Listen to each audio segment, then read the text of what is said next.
Hello viewers, আজকে আমি আপনাদের দেখাবো প্রচণ্ড শীতে বা শৈত্যপ্রবাহের মাঝেও আমাদের এই অঞ্চলে অর্থাৎ দক্ষিণ পশ্চিম বা পূর্ব দক্ষিণ অঞ্চলের মানুষগুলা কিভাবে বোরো ধানের চারা উৎপাদন করে থাকে।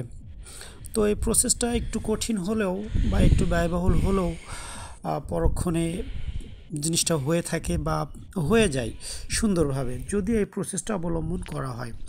আপনি দেখছেন যে এখানে দু এক জায়গা না বা দু এক বিঘা না, এখানে মিনিমাম ৮-১০ বিঘা বা আমাদের ২টা-৩টা মাঠ পুরোটাই আমাদের চারা দেওয়া এখানে। এবং চারা দেওয়ার প্রসেসটা দেখেন, যদিও আমাদের এই অঞ্চলটাতে বর্তমানে শৈত্যপ্রবাহ বিরাজমান, যার কারণে দেখেন এমন একটা বীজতলা নেই যে বীজতলাটা ঢাকা না, প্রত্যেকটা বীজতলায় সুন্দর করে ঢাকা।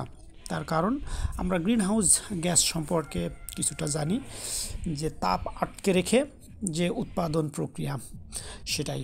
তো আমাদেরও এখানে সেটাই করা হচ্ছে, যেহেতু প্রচণ্ড শীতে বা শৈত্যপ্রবাহের চারা মারা যায়।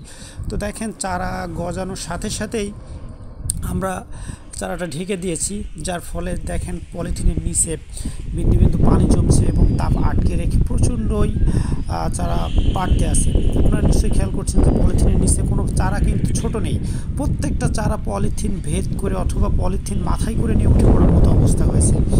এবং শৈত্যপ্রবাহ বিরাজমান বিধায় দেখছেন যে বাতাস হচ্ছে প্রচুর এবং কিছু জমিনের পানি কাগজ সরে গিয়েছে, সেটাও দেখতে পাচ্ছেন, কিন্তু তবুও এখানে হচ্ছে আর কি এভাবেই।